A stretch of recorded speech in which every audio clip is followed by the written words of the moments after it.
Anybody who's in marketing or social media or communications right now will be expected, they'll be considered passé if they don't have a LinkedIn profile. And here's the thing that's so great about LinkedIn is we all have an online presence. If you ever contributed to any organization or ever attended any public meeting, or if you have a landline or if you have an address, you have an online presence. If you Google your name, you'll find yourself there. You might not, it might be kind of low on a search, Google, Yahoo, whatever you're using as your search engine.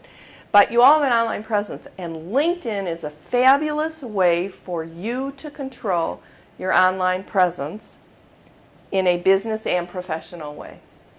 It should be the number one argument about why LinkedIn.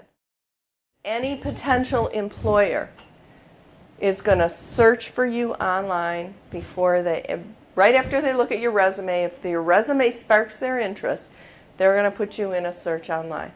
Now, what do you mean when you say active in LinkedIn? I have a LinkedIn account. I probably have 50 to 60 contacts. I don't actively go in and use it. I respond to inquiries. I filled out a profile. I've got 3 recommendations, all that kind of stuff. But I really don't use it. Okay. Is there more that yes, I should be doing? I'm going to answer that. Okay. And let me say, in terms of using LinkedIn, that's an hour and a half of me standing up here and lecturing and telling you how to have a good LinkedIn profile. And that's not going to be the best use of our time tonight. But I want to show you how you can use LinkedIn for networking. So I'm going to step away for a moment from LinkedIn and talk about networking in general. Whether you're networking as a professional or you're networking to look for work as a professional, or you're networking because you're currently working and you just want to increase your outreach, know more people. Networking is the same whether you're doing it on LinkedIn, whether you're doing it at a networking meeting, whether you're doing it standing in line at Kroger and striking up a conversation with somebody next to you in line, or whether you're at a family event and you're talking to a friend, a relative, or something like that. The idea of networking is, if I had a board, I would draw a little target. Think about a target. I can give you a board. There's one. You can give me a board? Can we do a Illustrate board? the screen real quick. Okay, so I want you to think about a target. And I'm going to draw it because I think graphically it makes a little bit more sense. Should have said something. Oh, this is beautiful. Okay, nobody's going to judge my artistic skills here, I hope. It's pretty simple.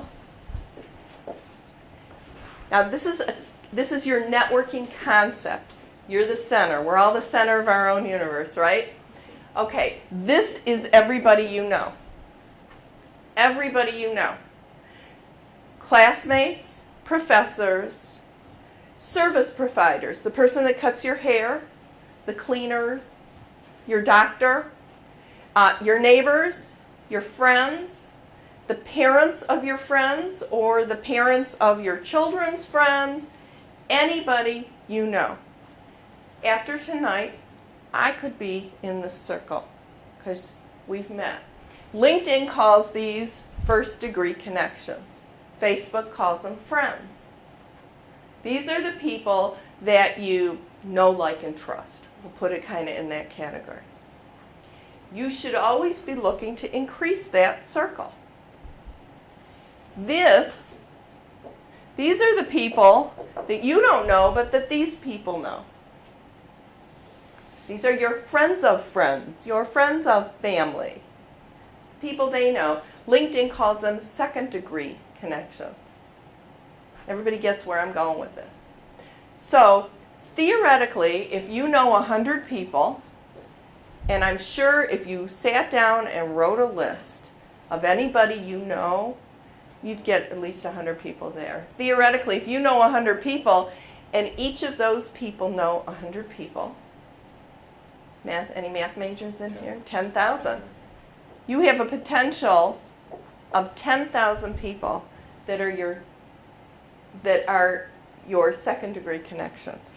That should blow your mind, basically. That's what networking is about. Networking is getting to these people. And we'll talk in a minute about why, the whys of networking. And correct me if I'm going off too far on a tangent here. But the purpose of networking is to meet people that you want to connect with. And through them, hopefully, meet more people. And through them, meet more people. As the gentleman in the video was saying, he looks for referrals for jobs. Only 15% of jobs are ever posted online. And most people spend 100% of their job search time looking at 15% of their jobs.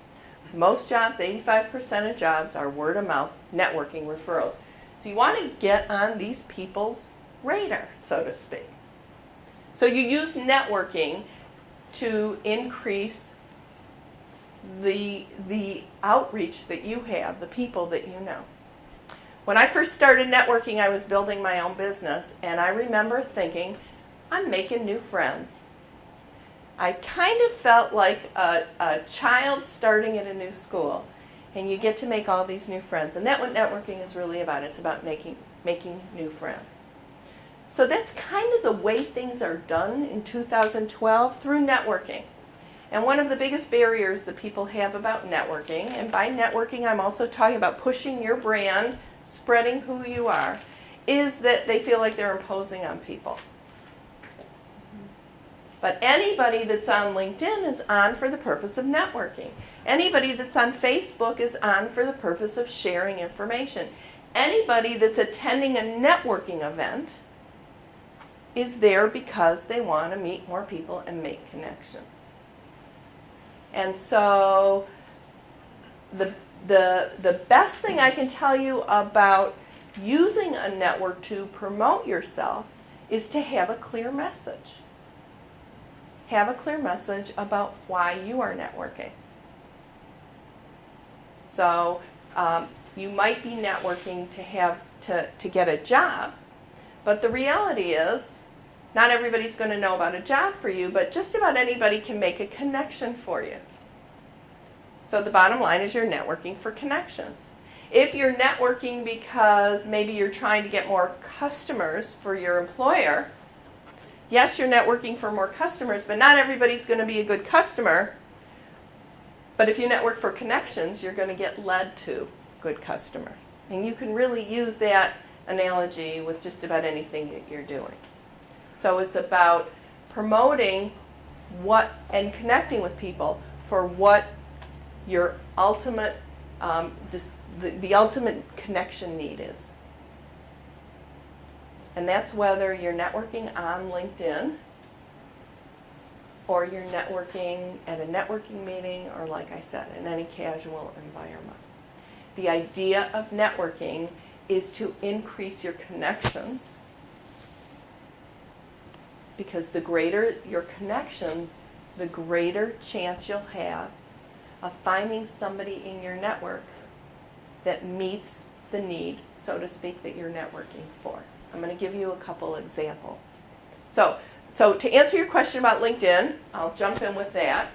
You want to use LinkedIn to keep increasing your connections, because the greater your reach, the greater the possibilities of the greater reach. So if you're working for an employer and an employer says, I really need to speak to somebody, I need a connection for somebody at the Wall Street Journal. If you have a lot of connections here, and then I'll use LinkedIn as an example, you put in the search toolbar on LinkedIn under companies Wall Street Journal, LinkedIn will show you all of the people that work at the Wall Street Journal or that previously worked at the Wall Street Journal. Anybody that has the Wall Street Journal in their profile as a current or a previous employer. They're going to rank them. So you will see, perhaps you and I are connected, and you might see that I'm connected to somebody who worked at the Wall Street Journal. LinkedIn will show you that, and then you can give me a call and say, hey Karen, I'm looking to connect with somebody at the Wall Street Journal. I saw you're connected to so-and-so on LinkedIn. Would you warm up that introduction for me? So you have a greater chance of that happening the more connections you have that are first-degree connections. Having not been on LinkedIn, I don't know what profiles look like, what people can see about you. Is there a risk that opening a LinkedIn account can be seen by someone in your present company as fishing for jobs somewhere else? Or is it viewed in the professional field as somebody said Facebook for older? LinkedIn is not a job search website. Right, but it's LinkedIn it can be a tool to find jobs. In the way any other social media is. Okay. So the answer to your question is you can set your privacy settings to what somebody that you're not connected with will see. But like Facebook, there's ways around everything. And so you would not post on LinkedIn that you're looking for a job. But we should all be on LinkedIn as professionals. And any employer would expect you to be. Okay. Does that answer your question? Yeah, so there's not a negative connotation? I Or- don't think there's anything negative Okay. other than any more negative than going to a networking meeting. Yeah, negative and being connotation seen. was the wrong term, but ulterior motive. It's a professional networking site. It is not a job seekers networking site.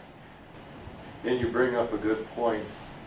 Working on your contacts on LinkedIn is no different than if I go to a Society of Automotive Engineers dinner meeting. Exactly. It's recognized, a big reason why people do that is for networking. So, yeah, I would think they're in the same league. It is absolutely in the same league. So if you're going to an SAE meeting and you meet a couple people that you really think, gee, I'd love to continue this talk, or I'd love to stay in touch with you, you get their business cards. First thing I do when I go back to my office is send them a request to connect on LinkedIn, and I customize the message in there and say, it was great meeting you at the dinner tonight, would love to stay in contact with you. Now we're connected, and the beauty of that is now I can see everyone that's connected to them. So actively working your LinkedIn account is continuing to add contacts. The beauty of it is it helps you control your online social presence. You're not, there's a lot of ways you can do that. We're not going to get into that today, but I would say in response to the comments about I'm so exhausted from being on social media all day, I would consider this, getting on LinkedIn for a few minutes, kind of like answering your phone calls. You're tired, but you do it because it's kind of what we need to do today. There probably aren't many people in this room that remember before email.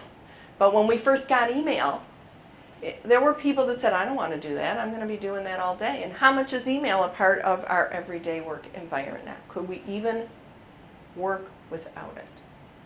It's just a part of the tools. Now, I read something on Twitter today that was great. Somebody quoted and said the best social media tools are a handshake and a phone call. And I thought that's great because we think so much of online social media, but it's also about meeting. So I see LinkedIn as a great tool. Facebook can also be used this way. I also use Facebook this way. It's just a way to connect. The thing that I like to think about with Facebook, and most people say, well, LinkedIn is for my professional life and Facebook is my personal life. Yeah, that's great. But if you're out there networking, establishing your brand, establishing who you are, who better to network with than people that know and love you? And those are your family and friends. So you can work Facebook in the same way. You can see the friends of friends, see if you want to connect with somebody in that same way. But don't discount it as strictly a photo sharing site, social media site. I want to talk for a few minutes about attending networking meetings because it's the same purpose. It's to increase your connections. People tend to be a little bit shy sometimes about attending networking meetings. Am I moving around too much? No. Okay. Because they feel like they're appearing needy or asking for something. But anybody that's at a networking meeting is there because they want to make connections. And that's why you're there too. So it's all about how you present yourself and why are you there, what are the kinds of connections you're there for. And And the answer for all of you should be, I'm looking to connect with people who. Not I'm looking for a job, if you are looking for a job. But I'm looking to connect with people who. This would be for your business, for connections for a job, or for anything. I'm looking to connect with people who. So when we meet at a networking event, I would go up to somebody and say, hi, I'm Karen Gutman. I'm an employment counselor at JVS. I'm always looking to connect with people in the community at agencies and organizations so I can talk to them about the services that they're providing their businesses and their job seekers. Do you know anyone to connect me with? I mean, the reality is I'm looking for people to help with job seekers. I'm looking for agencies where I can promote the workshops that I do for JVS, whatever it is. But think about the kind of connection. And if you look at networking as making connections, not asking for anything else, but making connections, then it doesn't make you feel like you're asking for too much. And also, as you increase your connections, you're in a better position to help somebody else and make a connection for them. So you're in a networking meeting, I'm looking for connections in the marketing and communications field so that I can talk to them about new software that's out on the field, or I can talk to them about something new coming out. Give them a reason to make, do you know anyone to connect me with? And they might suggest somebody, and then you say, great, what can I do for you? How can I help you? So it's about giving and taking. So that's how you work a networking event, for the most part, to promote your brand or to promote what you're looking for. If you're looking for a job in a specific field, don't say I'm looking for a job. Say I'm looking for connections, people in this particular field. So I can talk to them about news blah blahs on the horizon or something like that. And then meet with these people, connect with them, share, have a dialogue. Get to know them. And this is how people are getting jobs today. You get out there, you present yourself as a professional in your field, you talk to other professionals in your field, and then when a job is available, they're going to think of you. They're going to say, I just met this person at a networking event, and they're in this field. And that's how people are getting jobs. Because then they're asking you to come in and interview. You're not one of 2,000 resumes sitting in a pile on somebody's desk. You're at the top of the pile because you're asked for. So the idea of networking is really how we do business today. It's how we communicate today. It's proactive, whether you're doing it through online or you're doing it at a networking event. It's how we do business today, our outreach. It's all about knowing people in your field. Now there's that whole other issue of branding yourself, and branding yourself as the professional that you are in the field. And maybe it's writing a blog, maybe it's tweeting on a certain topic, something like that. That kind of all goes into who you are and how you're promoting yourself at a networking event. I was telling the class earlier tonight, I heard an interview on Bloomberg Business Radio earlier this week. They were interviewing one of the executives from Kelly Services in Troy, as well as another person in the recruiting field. And the comment was made, in their opinion, the speaker's opinion, networking has evolved or changed from where it was 15, 20 years ago. They felt networking at that time, 20 years ago, was all about finding about job opportunities or making a connection with somebody who was looking for a job. They said today people have gotten beyond that to the point where it's the connection that's important.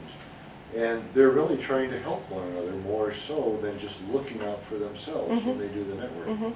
Would you agree with that? I agree with that 100%. I'll give you a personal story that tributes to that. This is my third career. This is my third half of my working life.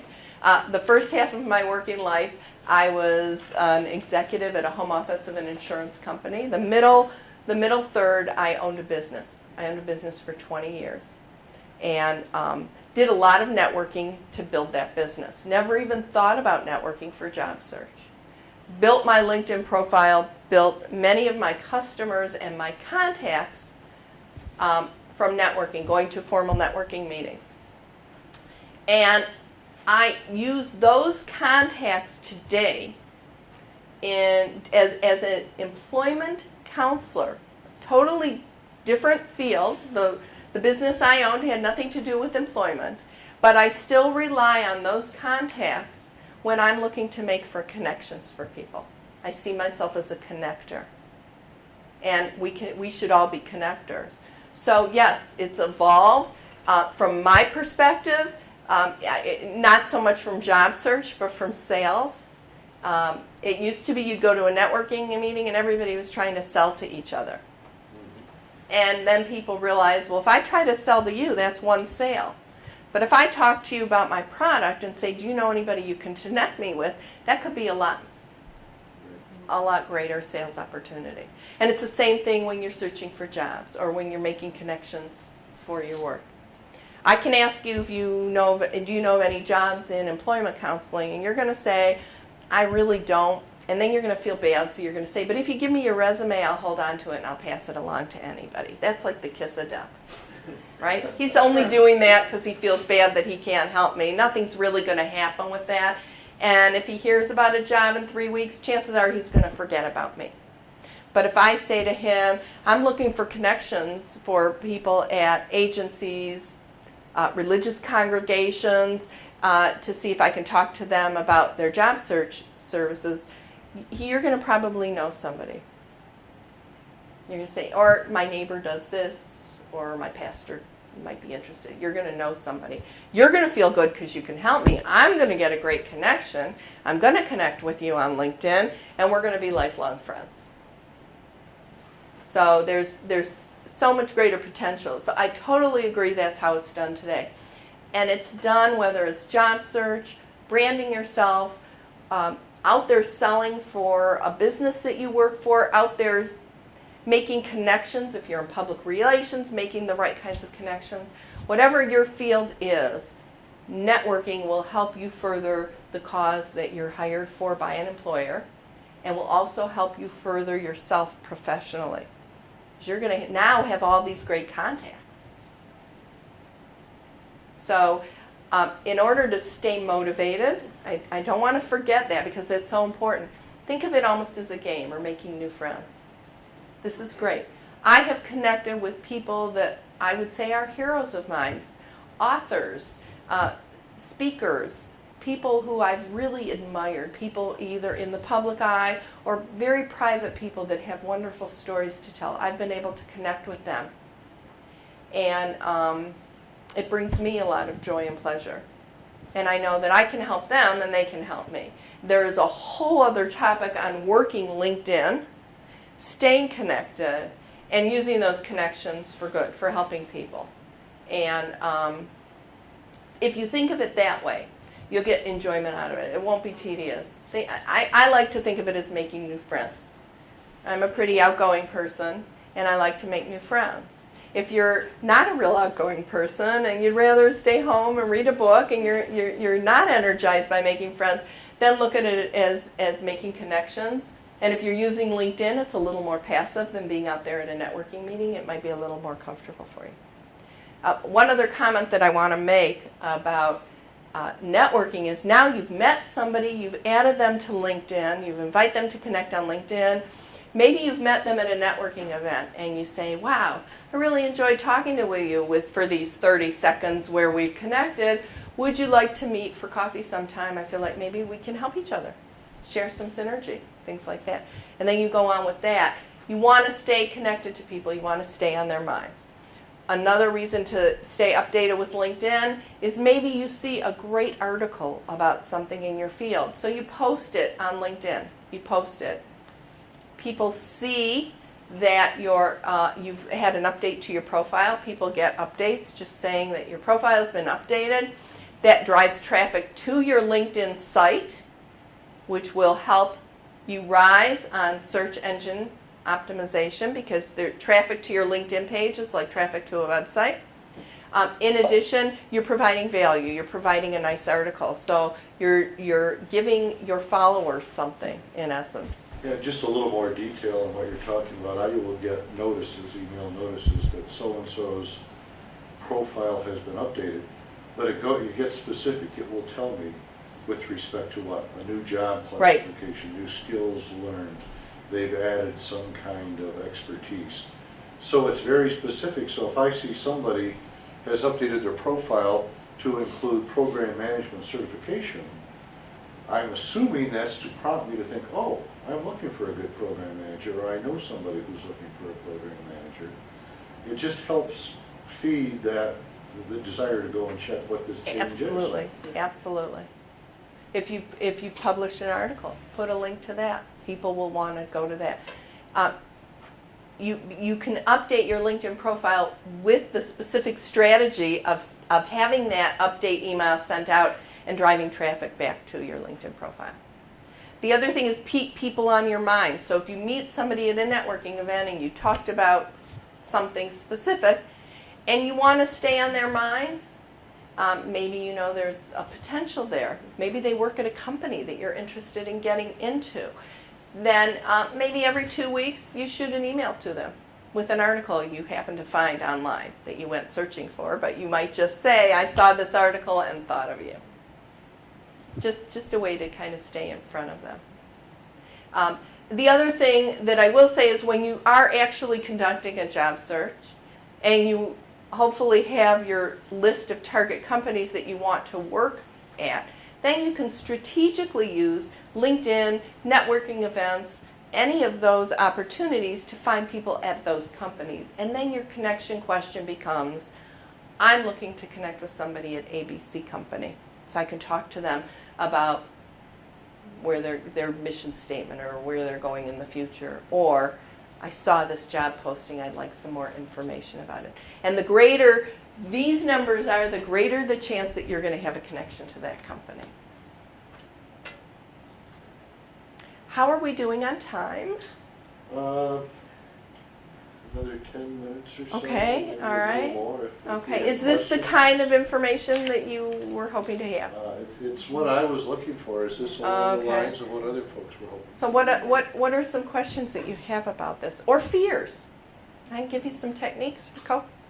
Oh, I'm sorry, go ahead, Ms. Thompson.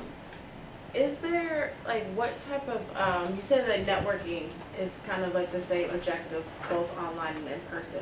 But are there any specific tactics that are something that you would do specifically online that you wouldn't do in person, or vice versa? Or is it pretty much, from your experiences, same strategies work on both mediums? Great question. In person, you can have more of a dialogue. So I walk into a networking event. If I'm uncomfortable, I'm going to look around the room, kind of scope it out. I'm going to look for that person standing alone and go up to them and strike a conversation because they're going to be real happy to talk to me. So that's how I'm going to break the ice. And then you have your opening lines, your icebreakers, so to speak. Online, you're not going to just find somebody online and walk up and talk to them or send them an email. You're going to look for a warm introduction. So it's a little bit more personalized online because there are so many other issues to deal with on inappropriateness. So if you and I were connected and you saw somebody I was connected to that you really wanted to connect with, you would ask me to warm that up. And you could do that online. Whereas at a networking event, it's going to be a little more open. You can walk up to a stranger. You're not likely to connect with a stranger without some kind of warm introduction. Doesn't mean it hasn't been done. I have done it when there's somebody very specific that I want to connect with and I can't get a warm introduction. I will do that, but I'll do that in a very crafted and careful way so they know that I'm not stalking them or whatever. Does that answer your question? Yes, Okay. One of the things that I was apprehensive about when I first started networking was just I'm not that outgoing of a Okay. person. So I had to kind of force myself, and I wasn't always comfortable with how to strike up conversations or introductions. Are there places you can go, and it sounds like you would probably be the kind of person I'm thinking of, where you can learn those kinds of skills and techniques that would help break the ice? I was at a meeting just last week, put on by the Indo-American Chamber of Commerce, and the speaker was on personal branding. And he talked about a technique he had where he says, I'm a collector of pens. I have all different kinds of pens. I probably have over 1,000 different ink pens. Some are very strange. When I am traveling someplace on an airplane, I will take one of the most unusual pens out of my collection. And when I sit down on the airplane next to the passenger, I'll take the pen out and I'll lay it on the armrest. I won't say a word. And the passenger will look over and see the pen, and they'll immediately want to start talking about it. And he says one thing will lead to another. That, to me, was an example of the kinds of things you can do, maybe to comfortably break the ice. Are there other techniques like that? Are there other resources you can go to find out how to make it easier or more comfortable? That's a great example, by the way. I love that example I of the thought it pen, was and I'm going to use brilliant. that and just tell people it's Yeah. somebody I met on a plane, because it's a great example. You can always, you could search on the internet for ways to break the ice, ways for introverts to network, things like that. But what I tell my clients is have a plan. I brought a handout that I will pass out that I wrote called 13 Lucky Tips for the Networking Challenged. I'll hand that out. I've got a few materials to leave you that I'll tell you about in a moment. But I think if you have a plan, so the plan is if you're going to, scope out the room a little bit when you walk in. If you see some people standing together talking comfortably, you can go up and stand with them. As I mentioned, I always like to go to the person standing alone because they're just going to be pleased as punch that I came over to talk to them. But you can go stand with somebody too, and just remember they're there to network, and just casually stand. Have a good opening line. And your opening line should be questioning somebody to get them to talk about themselves. So I will often go in and just say, hi, I'm Karen Gutman, what do you do? It's a very simple line, gets people talking. People love to talk about themselves. Or you could go in and say, hi, I'm Karen Gutman. I've never been here to this networking event before. Have you been here before? What's the routine? Either way, you're going to get an answer and you're going to start a conversation. So I often say, what do you do? And they start talking. I'll ask them a few questions. Sometimes I go up to somebody and they ask me first, what do I do? I don't want to monopolize the conversation. I want to listen more than talk. So I'll give them my very brief elevator speech, and then I'll say, so what do you do? And try to get them talking. You're going to know within a few minutes if this is somebody you want to continue talking to, or if this is somebody that's going to try to sell you a product and give you some high pressure. Then you just move on. Have a good exit strategy. If you're talking with somebody and you really want to get going, you can either excuse yourself, say, excuse me, I'm just going to make a quick trip to the restroom. Excuse me, I want to go get something to drink. Excuse me, I saw somebody over there I've been, really wanting to talk to. Or you can just say, well, it's been great talking to you. I'm going to let you go now. And I ask for their card. That's kind of a polite thing I do. And I have a technique with business cards. When I go into a networking event, I have my business cards in my right pocket with a pen, and my left pocket is empty. And I never give out a business card unless asked for it, because I know it's going to get thrown out. I ask for business cards, and then I'll write a little note on the back of the card. And I'll just have a little secret keyword between me and myself if I'm not interested in this person. Just some word. I'm not going to put a big X on it while I'm standing there talking to them, but some keyword. So that as soon as I get back to my office, I pull out that stack of business cards and can immediately throw out those that I wasn't interested in, and then go ahead and connect on LinkedIn. Maybe I knew of a job and I promised I was going to send them a job or make a connection for them. Anything like that I write on the back of the card. I don't rely on my memory. And I go back to my office that day or the next day, and I do what I said I would do. I follow through. So you don't want to mix up your business cards.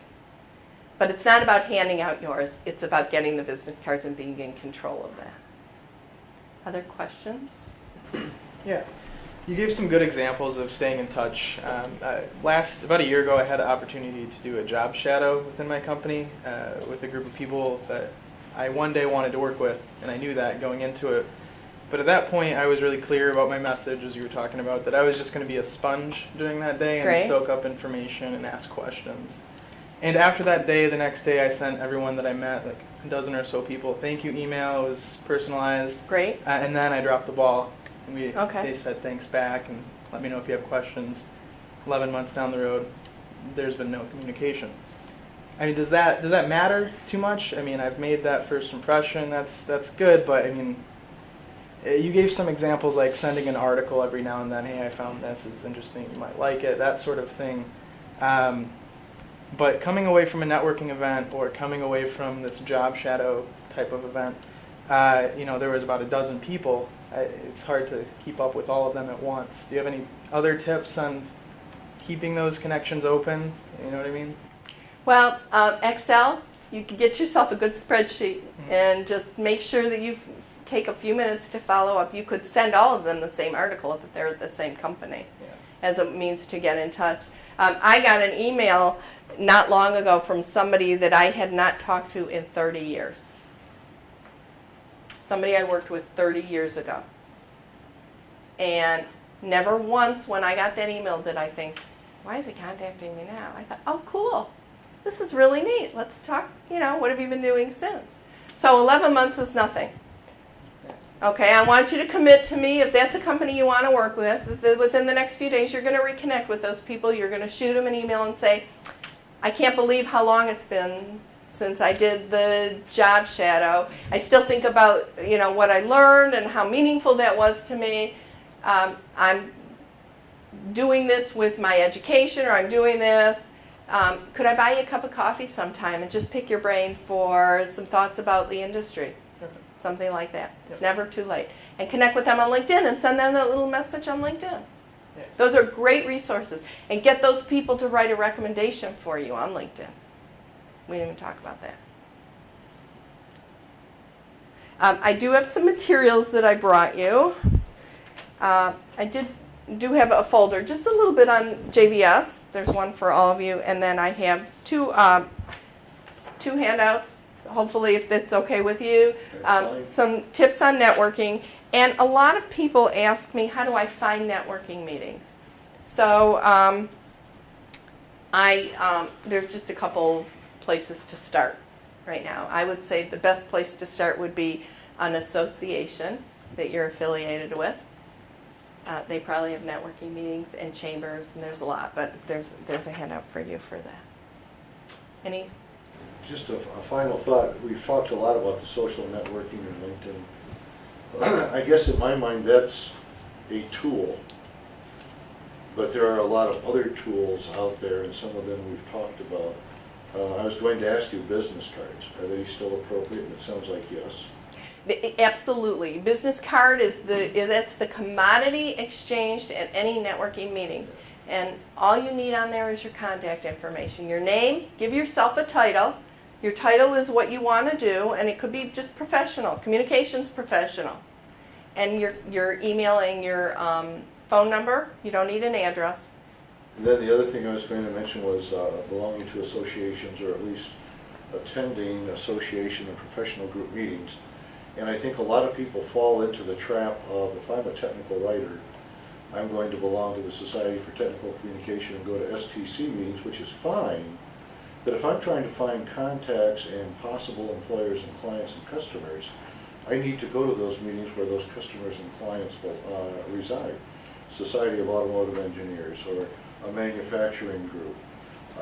Where are the potential contacts that might help me as I'm looking for additional assignments? So don't just look within your own field or area of expertise, but look beyond that. when you make these Absolutely. contacts.